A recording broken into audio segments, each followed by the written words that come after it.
به نام خداوند حکیم. از ابتدای آفرینش انسان همواره در تلاش بوده است برای بقا و ثبات سلامت جامعه به منابع غذایی و انرژی دست یابد.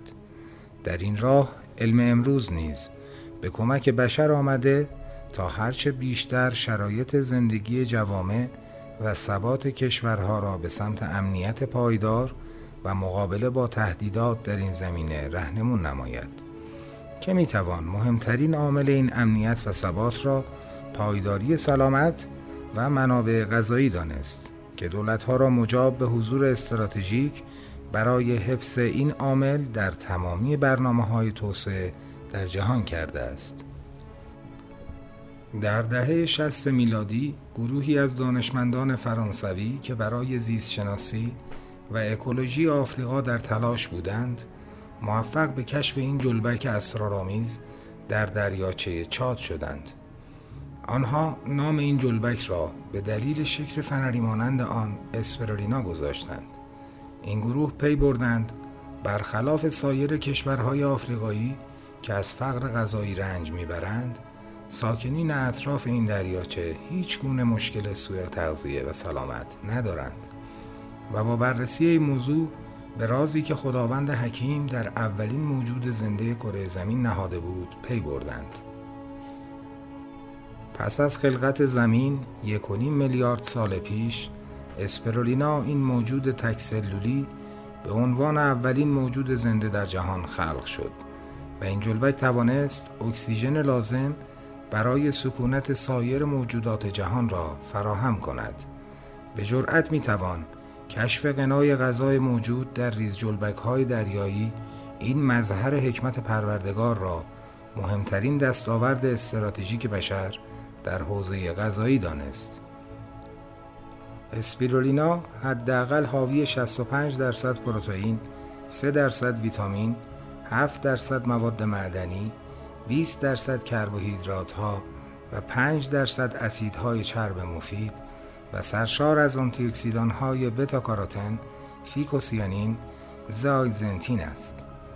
پروتئین اسپرولینا 2 برابر شیر، 6 برابر غلات و تخم مرغ، 3 برابر بادام زمینی، گوشت و ماهی و 2 برابر شیر خشک و سویاست و همه ویتامین‌های محلول در آب و چربی را داراست.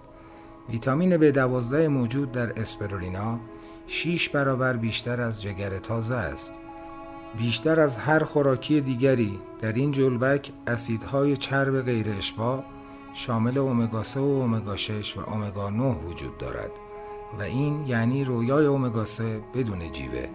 غنای غذایی بالای اسپیرولینا و تأثیر آن در حفظ امنیت سلامت آینده بشریت توانسته این محصول را به مهمترین ابزار سیاست غذایی در جهان بدل کند، به طوری که سازمان ملل متحد با درک شرایط اقلیمی زمین و با در نظر گرفتن قابلیت‌های استراتژیک این ریز جلبک اسپرولینا را در برنامه غذایی ویژه خود به عنوان یکی از مهمترین ارکان در حفظ سلامت بشریت گنجانده است.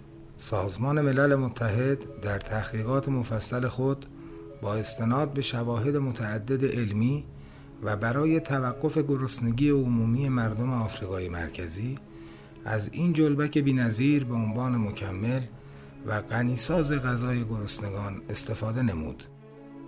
در سال 2005 ذیل فصل 5 تحقیقات علمی فرادولتی و با موافقت در صحن عمومی سازمان ملل، مؤسسه‌ای به نام امسم به تصویب عموم کشورهای جهان رسید و زیر نظر دبیرکل آن سازمان وظیفه یافت اسپیرولینا را در کشورهای آفریقایی کشت، فراوری و به عنوان مکمل به سبد غذایی برنامه توقف گرسنگی سازمان خاروبار جهانی فائو اضافه نماید.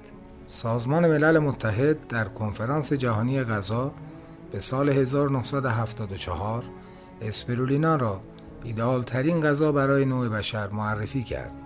همچنین سازمان سلامت جهانی اسپرولینا را بهترین محصول سلامت انسان در قرن 21 و نهایتاً سازمان یونسکو نیز از آن به عنوان ایدئال‌ترین و کاملترین غذای آینده یاد کرده است.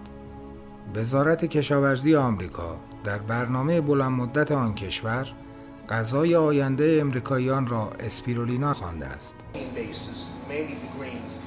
My product, the Super Mega Greens, is excellent source of vegetable protein.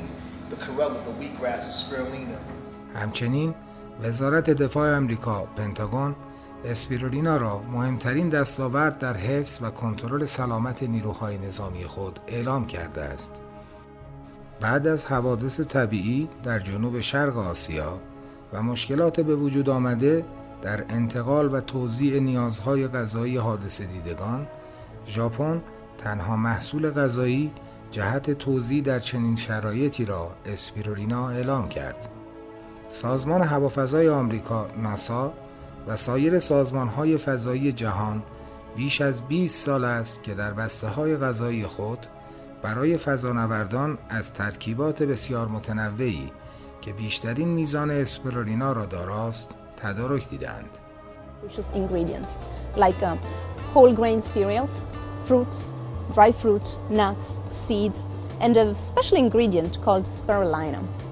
And Chef Stefano Polato will also show us how to make this at home.